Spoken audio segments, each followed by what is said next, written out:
ವೀಕ್ಷಕರೇ, ನೀವು ನೋಡ್ತಾ ಇದ್ದೀರಾ ಕನ್ನಡ ಹಬ್ ಯೂಟ್ಯೂಬ್ ಚಾನಲ್. ನಾನು ರೂಪಾ ಚಂದ್ರು. ಇವತ್ತು ನಾವಿದ್ದೀವಿ ಸಾಧನಕೇರಿ ಅಂದ ತಕ್ಷಣ ನಾನು ಯಾವ ಸ್ಥಳದಲ್ಲಿದ್ದೀನಿ ಅಂತ ನಿಮಗೆ ಈಗಾಗಲೇ ಅರ್ಥ ಆಗಿರುತ್ತೆ. ಧಾರವಾಡದ ಅಜ್ಜ ಅಂತ ಕರೆಯುವಂಥ ಯುವ ಸಾಹಿತಿಗಳಿಗೆ ಸ್ಫೂರ್ತಿಯ ಸೆಲೆ, ನಾಕು ತಂತಿ, ಸೂರ್ಯಪಾನ, ಸಾಕಷ್ಟು ಕವನ ಸಂಕಲನಗಳ 2500ಕ್ಕೂ ಹೆಚ್ಚು ಕವನ ಸಂಕಲನಗಳನ್ನು ಬರೆದು ನಮ್ಮೆಲ್ಲರಿಗೂ ಕೂಡ ಸ್ಫೂರ್ತಿ ಸೆಲೆ ಆಗಿರುವಂಥ ದರಾ ಬೇಂದ್ರೆ, ದತ್ತಾತ್ರೇಯ ರಾಮಚಂದ್ರ ಬೇಂದ್ರೆ ಅವರ ಮನೆಯ ಮುಂದಿದ್ದೀವಿ. ಸೊ ಸಾಕಷ್ಟು ದತ್ತಾತ್ರೇಯ ರಾಮಚಂದ್ರ ಬೇಂದ್ರೆ ಅವರ ವಿಚಾರಕ್ಕೆ ಸಂಬಂಧಪಟ್ಟಂತೆ ತಿಳ್ಕೊಂಡಿರ್ತೀವಿ. ಆದರೆ ಕೆಲವೊಂದಿಷ್ಟು ಸ್ವಾರಸ್ಯಕರ ಮಾಹಿತಿಯನ್ನು ನಿಮ್ಮೊಟ್ಟಿಗೆ ನಾನು ಹಂಚ್ಕೊಳ್ತಾ ಹೋಗ್ತಿದ್ದೀನಿ. ಸೊ ನೋಡ್ತಿದ್ದೀರಾ, ಇವತ್ತು ನಾನಿರುವಂತಹ ಸ್ಥಳ ದರಾ ಬೇಂದ್ರೆ ಅವರ ಮನೆ. ದರಾ ಬೇಂದ್ರೆ ಅವರು ಅಂದ ತಕ್ಷಣ ಅವರ ಕವನ ಸಂಕಲನಗಳಾಗಿರ್ಬೋದು. ನೋಡಿ, ಶ್ರಾವಣ ಬಂತು ನಾಡಿಗೆ, ಬಂತು ಕಾಡಿಗೆ ಶ್ರಾವಣ, ಉತ್ತರ ಧ್ರುವದಿಂದ ದಕ್ಷಿಣ ಧ್ರುವಕ್ಕೂ ಅನ್ನುವಂಥ ಆ ಒಂದು ಪದ್ಯಗಳಾಗಿರ್ಬೋದು. ಇನ್ನೊಂದು, ನಾವು ಚಿಕ್ಕ ಮಕ್ಕಳಿದ್ದಂತಹ ಸಂದರ್ಭದಲ್ಲಿ ಸಾಕಷ್ಟು ಕೆಲವೊಂದಿಷ್ಟು ಮಕ್ಕಳಿಗೆ ಇಷ್ಟವಾಗುವಂಥ, ಪ್ರೀತಿ ಪಾತ್ರವಾಗುವಂಥ ಕವನ ಸಂಕಲನಗಳನ್ನು ಕೂಡ ಬರೆದಿದ್ದಾರೆ. ನೋಡಿ, ಸಾಧನಕೇರಿ ಅಂತ ದರಾ ಬೇಂದ್ರೆ ಅವರ ನಿವಾಸಕ್ಕೆ ಯಾಕೆ ಹೆಸರು ಬಂತು ಅನ್ನೋದಕ್ಕೂ ಕೂಡ ಕಾರಣ ಇದೆ. ನನ್ನ ಮುಂದೆ ಒಂದು ಕೆರೆ ಕೂಡ ಇದೆ, ಇದು ಸಾಧನಕೇರಿ ಅಂತ ಕರೀತಾರೆ. ಅಂದ್ರೆ ಈ ಕೆರೆ ಹಿಂದೆ ನಮಗೆ ಉತ್ತರ ಕರ್ನಾಟಕ ಭಾಷೆಯಲ್ಲಿ ಕೆರಿ ಅಂತಾರೆ, ನಾವೆಲ್ಲ ಕೂಡ ಕೆರೆ ಅಂತ ಕರಿತೀವಿ. ಈ ಕೆರೆ ಅನ್ನುವಂಥದ್ದು ದರಾ ಬೇಂದ್ರೆ ಅವರ ನಿವಾಸ ಕೂಡ ಹೆಸರು ಬಂದಿರುವಂಥದ್ದು. ಒಂದು ಬೇಸರ ಸಂಗತಿ ಏನಪ್ಪಾ ಅಂತಂದ್ರೆ, ನೋಡ್ತಾ ಇರ್ಬೋದು, ಕೆಲವೊಂದಿಷ್ಟು ನಮ್ಮ ಕವಿಗಳಾಗಿರ್ಬೋದು ಅಥವಾ ಸಾಹಿತಿಗಳಾಗಿರ್ಬೋದು, ಎಲ್ಲರ ಮನೆ, ಅವರ ಮನೆಯಲ್ಲಿರುವಂಥ ಅವರು ಬಳಸ್ತಾ ಇದ್ದಂಥ ವಸ್ತುಗಳ ವಿಚಾರಕ್ಕೆ ಸಂಬಂಧಪಟ್ಟಂತೆ ಕೂಡ ಕಾಪಾಡ್ಕೊಂಡು ಹೋಗ್ಬೇಕಾಗತ್ತೆ. ಸೊ ಅಲ್ಲಿ ಇನ್ನೊಂದು ಬಸ್ ಸ್ಟಾಪ್, ಅಂದರೆ ಅದು ಬಸ್ ನಿಲ್ದಾಣ. ಸೊ ಏನಾಗಿತ್ತಪ್ಪ ಅಲ್ಲಿ ಪ್ರಮುಖವಾಗಿ ಅಂತಂದರೆ, ನಾವು ದರಾ ಬೇಂದ್ರೆ ಅವರ ನಾಕು ತಂತಿ ಕವನ ಸಂಕಲನಕ್ಕೆ ಜ್ಞಾನಪೀಠ ಪ್ರಶಸ್ತಿ ಬರುತ್ತೆ. ಸೊ 4 ಬಾಗಿಲುಗಳು ಕೂಡ ಒಂದೊಂದು ರೀತಿಯಲ್ಲಿ ಹೇಳುತ್ತೆ, ನಾನು ನೀನು ಆನು ತಾನು ಅನ್ನೋ ರೀತಿಯಾಗಿ. ಅಂದರೆ ಬಾರೋ ಸಾಧನಕೇರಿಗೆ ಅನ್ನುವಂಥ ಒಂದು ಕವನ ಸಂಕಲನವನ್ನು ರಚಿಸಿದ್ದಾರೆ ಈಗಾಗಲೇ ದರಾ ಬೇಂದ್ರೆ ಅವರು. ಸೊ ಹಿಂದೆ ಇದು ಇದ್ದಂತಹ ಸ್ಥಳ, ಇಲ್ಲಿ ಬಂದು ಸಾಕಷ್ಟು ಜನ ನಿಂತ್ಕೊಂಡು ಬಸ್ಗೆ ಕಾಯ್ಕೊಂಡು ಹೋಗ್ತಾ ಇದ್ರು. ಅದೇ ರೀತಿಯಾಗಿ ಸೊ ಮತ್ತೆ ಯಾಕೆ ತಡ, ಬನ್ನಿ ದರಾ ಬೇಂದ್ರೆ ಅವರ ಮನೆ ಒಳಗೆ ಹೋಗೋಣ. ದರಾ ಬೇಂದ್ರೆ ಅವರ ಮನೆ ಒಳಗಡೆ ಜ್ಞಾನಪೀಠ ಪ್ರಶಸ್ತಿ ಆಗಿರ್ಬೋದು, ಪದ್ಮಶ್ರೀ ಪ್ರಶಸ್ತಿ ಆಗಿರ್ಬೋದು, ಎಲ್ಲವನ್ನ ಕೂಡ ಕಣ್ತುಂಬ್ಕೊಳ್ಳೋಣ. ಅದ್ರ ಜೊತೆಗೆ ಸ್ವಾರಸ್ಯಕರವಾದಂಥ ವಿಚಾರವನ್ನು ಹೇಳೋಣ. ಯಾಕಂದರೆ ದರಾ ಬೇಂದ್ರೆ ಅವರ ಮನೆ ಅವರ ಸ್ವಂತ ಮನೆಯಲ್ಲ, ದರಾ ಬೇಂದ್ರೆ ಅವರಿಗೆ ಕೊಡುಗೆಯಾಗಿ ಬಂದಂಥದ್ದು ಅವರ ಚಿಕ್ಕಪ್ಪನಿಂದ. ಸೊ ಮತ್ತೆ ಯಾಕೆ ತಡ, ಒಳಗೆ ಹೋಗೋಣ ಬನ್ನಿ, ಸಾಕಷ್ಟು ವಿಷಯಗಳನ್ನ ತಿಳಿಸ್ತಾ ಹೋಗ್ತೀನಿ.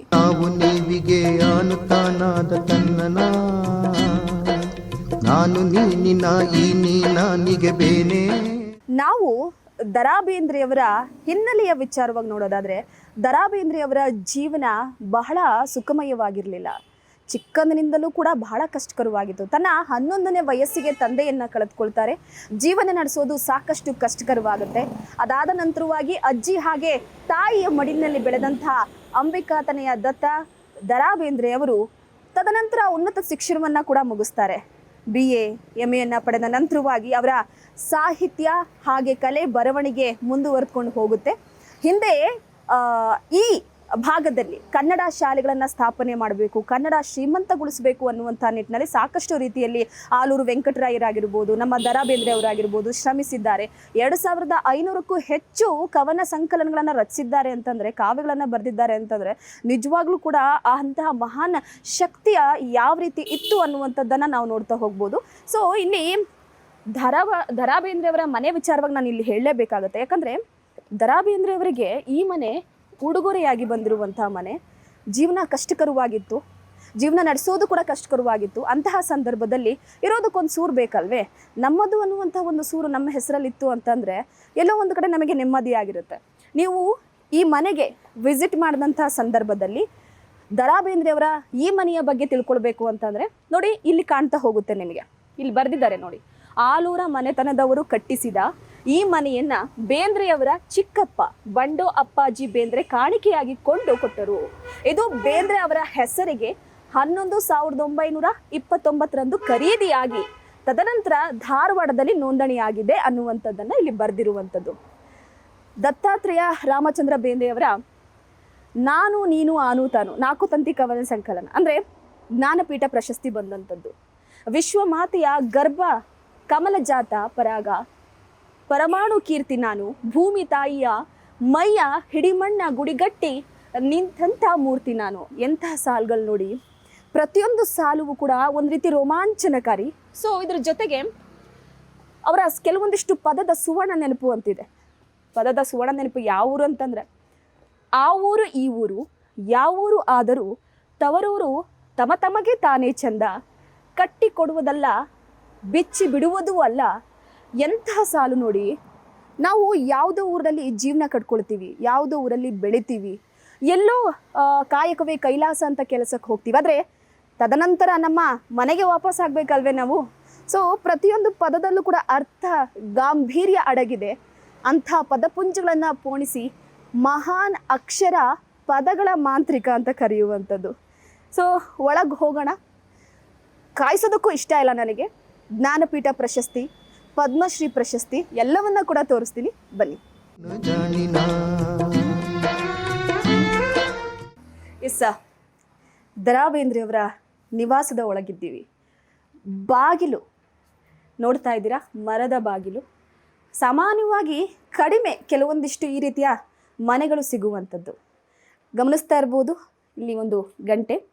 ಅಂದರೆ ಮನೆಗಳು ಯಾವ ರೀತಿ ಇರಬೇಕಪ್ಪ ಅಂದರೆ, ಒಳಗೆ ಬಂದ ತಕ್ಷಣ ಖುಷಿ ಕೊಡಬೇಕು, ಒಂದು ನೆಮ್ಮದಿ ಇರಬೇಕು, ಸಂತಸದ ವಾತಾವರಣ ಇರಬೇಕು. ಸೊ ಅಂತಹ ಮನೆಯಲ್ಲಿ ಇರೋದಕ್ಕೂ ಕೂಡ ನೆಮ್ಮದಿ ಅನಿಸುತ್ತೆ. ಒಳಗಡೆ ನೀವು ಗಮನಿಸ್ತಾ ಇರ್ಬೋದು, ಇದು ದ.ರಾ ಬೇಂದ್ರೆಯವರು ಇದ್ದಂಥ ಮನೆ. ಅವರು ಧರಿಸ್ತಾ ಇದ್ದಂಥ ಬಟ್ಟೆ ಆಗಿರ್ಬೋದು, ಅವರು ಬಳಸ್ತಾ ಇದ್ದಂಥ ಫ್ಯಾನ್ ಆಗಿರ್ಬೋದು. ಮತ್ತೊಂದು ಕಡೆ ದ.ರಾ ಬೇಂದ್ರೆಯವರ ಅತಿ ಚಿಕ್ಕ ವಯಸ್ಸಿನ ಫೋಟೋ, ಮಧ್ಯಮ ವಯಸ್ಸು. ಸೊ ಆ ಸಂದರ್ಭದಲ್ಲಿ ಸಾಕಷ್ಟು ನೆನಪುಗಳನ್ನು ಕೂಡಿಟ್ಟಿದ್ದಾರೆ ಇಲ್ಲಿ.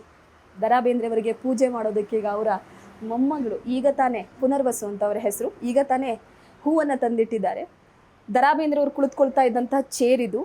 ತೋರಿಸ್ತೀನಿ ಎಲ್ಲವನ್ನ ಕೂಡ. ಪ್ರಮುಖವಾಗಿ ಈ ಭಾಗಕ್ಕೆ ಬರೋಣ ನಾವು. ಈ ಭಾಗದಲ್ಲಿ ಅಂಥದ್ದು ಏನಪ್ಪ ಇದೆ ಅಂತ ಸ್ವಾರಸ್ಯಕರ ವಿಷಯ ಏನಪ್ಪ ಅಂತಂದರೆ, ಇದು ಜ್ಞಾನಪೀಠ ಪ್ರಶಸ್ತಿ. ನಮ್ಮ ಕನ್ನಡಕ್ಕೆ, ಕನ್ನಡದ ಕವಿಗಳಿಗೆ ಸಂದಿರುವಂಥ ಜ್ಞಾನಪೀಠ ಪ್ರಶಸ್ತಿ, ಕನ್ನಡ ಶ್ರೀಮಂತಿಕೆಯನ್ನು ಗುರುತಿಸಿಕೊಟ್ಟಿರುವಂಥ ಜ್ಞಾನಪೀಠ ಪ್ರಶಸ್ತಿ, ದ.ರಾ ಬೇಂದ್ರೆಯವರ 4 ತಂತಿಯ ಕವನ ಸಂಕಲನಕ್ಕೆ ಸಿಕ್ಕಿರುವಂಥ ಜ್ಞಾನಪೀಠ ಪ್ರಶಸ್ತಿ. ಇನ್ನೇನು ಬೇಕು ಕವಿಯಾದವರಿಗೆ, ಸಾಹಿತಿಯಾದವರಿಗೆ? ಇದು ಸಾಕಲ್ವೇ ಅನ್ನೋ ರೀತಿಯಾಗಿ.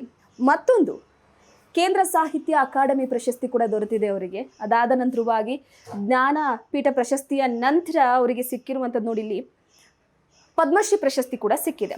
ಹೇಗಿದೆಯಪ್ಪ ಅಂತಂದರೆ, ಇದು ಭಾರತ ಸರ್ಕಾರದಿಂದ ಸಿಗುವಂತಹ ಪದ್ಮಶ್ರೀ ಪ್ರಶಸ್ತಿ 1968ರಲ್ಲಿ ಸಿಕ್ಕಿರುವಂಥದ್ದು. ಇನ್ನೊಂದು ಕಡೆ ಗಮನಿಸ್ತಾ ಇರ್ಬೋದು, ಕೆಲವೊಂದಿಷ್ಟು ವಿಶಿಷ್ಟವಾದಂತಹ ಶಿಲೆ. ಇವೆಲ್ಲ ಏನಪ್ಪ ಅಂತಂದರೆ, ಇದು ದ.ರಾ ಬೇಂದ್ರೆಯವರು ಇದ್ದಂತಹ ಸಂದರ್ಭದಲ್ಲಿ ಶೇಖರಿಸಿಟ್ಕೊಂಡಂತಹ ಕೆಲವೊಂದಿಷ್ಟು ಮೂರ್ತಿಗಳು, ಹಾಗೆ ಕೊಡುಗೆಯಾಗಿ ಬಂದಿರುವಂಥದ್ದು. ಅವರಿಗೆ ಸಿಕ್ಕಂಥ ಪ್ರಶಸ್ತಿಗಳನ್ನೆಲ್ಲ ಕೂಡ ಇಲ್ಲಿ ಜೋಡಿಸಿಟ್ಟಿದ್ದಾರೆ ನೋಡಿ. ಕೈಯಲ್ಲಿ ನೈದಿರುವಂಥ ಕೆಲವೊಂದಿಷ್ಟು ಬೊಂಬೆಗಳನ್ನು ಇಟ್ಟಿದ್ದಾರೆ. ಇತ್ತೀಚೆಗೆ ನಾವು ನೋಡ್ತೀವಿ, ಕರಕುಶಲ ಕೆಲಸ ಕಾರ್ಯಗಳಾಗಿರ್ಬೋದು, ಬೇರೆ ಆಗಿರ್ಬೋದು, ಎಲ್ಲವೂ ಕೂಡ ಇರುತ್ತೆ. ಆದರೆ ಇಂತಹ ಕೆಲವೊಂದಿಷ್ಟು ಸಿಗೋದು ಕಷ್ಟ. ಅದರ ಜೊತೆಗೆ ನೋಡಿ, ದ.ರಾ ಬೇಂದ್ರೆಯವರಿಗೆ ಆಧ್ಯಾತ್ಮದ ಕಡೆ ಹೆಚ್ಚು ಒಲವಿತ್ತು. ಅವರ 4 ತಂತಿ ಕವನ ಸಂಕಲನದ ವಿಚಾರವಾಗಿ ಕೂಡ ನಾವು ನೋಡ್ತಾ ಹೋಗ್ಬೋದು. ಆಧ್ಯಾತ್ಮ, ದೈವಭಕ್ತಿ, ವೈದಿಕ ವೃತ್ತಿಯಿಂದ ಬಂದಂಥವರು. ಸೊ ಹಾಗಾಗಿ ಆಧ್ಯಾತ್ಮದ ಕಡೆ ಅತಿ ಹೆಚ್ಚಾಗಿ ಒಲವದ್ದಂತಹ ಹಿನ್ನೆಲೆಯಲ್ಲಿ ಅವರ ಕವನ ಸಂಕಲನ, ಕಾವ್ಯಗಳಾಗಿರ್ಬೋದು, ಪ್ರತಿಯೊಂದರೂ ಕೂಡ ಆಧ್ಯಾತ್ಮಿಕತೆ ಹೆಚ್ಚಾಗಿ ತುಂಬಿರ್ತಿತ್ತು. ಚಿಕ್ಕವರಿದ್ದಂತಹ ಸಂದರ್ಭದಲ್ಲಿ ಅವರು ತಮ್ಮ ತಾಯಿಯ ಜೊತೆ ಆಡಿ, ಅಜ್ಜಿಯ ಜೊತೆ ಕಲಿತಂತಹ ಕೆಲವೊಂದಿಷ್ಟು ವಿಶಿಷ್ಟಗಳನ್ನು ಕೂಡ ಹೇಳ್ತಾ ಹೋಗ್ತಾರೆ. ಕೆಲವೊಂದಿಷ್ಟು ವಿಚಾರವಾಗಿ ಅವರ ಗಿರೀಶ್ ಕಾರ್ನಾಡ್ ಅವರು ಅವರನ್ನು ಇಟ್ಕೊಂಡು ಸಾಕ್ಷ್ಯ ಚಿತ್ರವನ್ನು ಮಾಡಿದ್ದಾರೆ. ಆ ಸಾಕ್ಷ್ಯ ಚಿತ್ರವನ್ನು ನೋಡಿಬಿಟ್ರೆ ನಿಮಗೆ ದ.ರಾ ಬೇಂದ್ರೆಯವರ ಸಂಪೂರ್ಣ ವಿವರ ಕೂಡ ಸಿಗ್ತಾ ಹೋಗುತ್ತೆ. ಸೊ ಇಲ್ಲಿ ಗಮನಿಸ್ತಾ ಇರ್ಬೋದು, ಕೆಲವೊಂದಿಷ್ಟು ಮರದ ಮೂರ್ತಿಗಳು, ಕೆತ್ತಿರುವಂತಹ ಮರದ ಮೂರ್ತಿಗಳು. ಸೊ ಇದು ಬಹಳ ಬಹಳ ವಿಶಿಷ್ಟವಾದಂಥ ಒಂದು ಪೇಂಟಿಂಗ್ ನೋಡಿ. ಇದು ಪೆನ್ಸಿಲ್ ಸ್ಕೆಚ್. ಇದು ದ.ರಾ ಬೇಂದ್ರೆಯವರ ಪೆನ್ಸಿಲ್ ಸ್ಕೆಚ್. ಯಾರಪ್ಪ ಪೆನ್ಸಿಲ್ ಸ್ಕೆಚ್ ಮಾಡಿರೋದು? 12 ವರ್ಷದ ಬಾಲಕ ಫ್ರಮ್ USA ಅಂತ ಕಳಿಸಿರುವಂಥದ್ದು. ಸೊ ಎಲ್ಲೋ ಒಂದು ಕಡೆ ನೋಡಿ, ನಮ್ಮ ರಾಜ್ಯದ, ಭಾರತ ದೇಶದ ಕವಿಯ ಹಿರಿಮೆ ಎಲ್ಲಿವರೆಗೂ ಮುಟ್ಟಿದೆ ಅನ್ನೋದಕ್ಕೆ ಇದೆಲ್ಲವೂ ಕೂಡ ಸಾಕ್ಷಿ ಆಗ್ತಾ ಹೋಗುತ್ತೆ.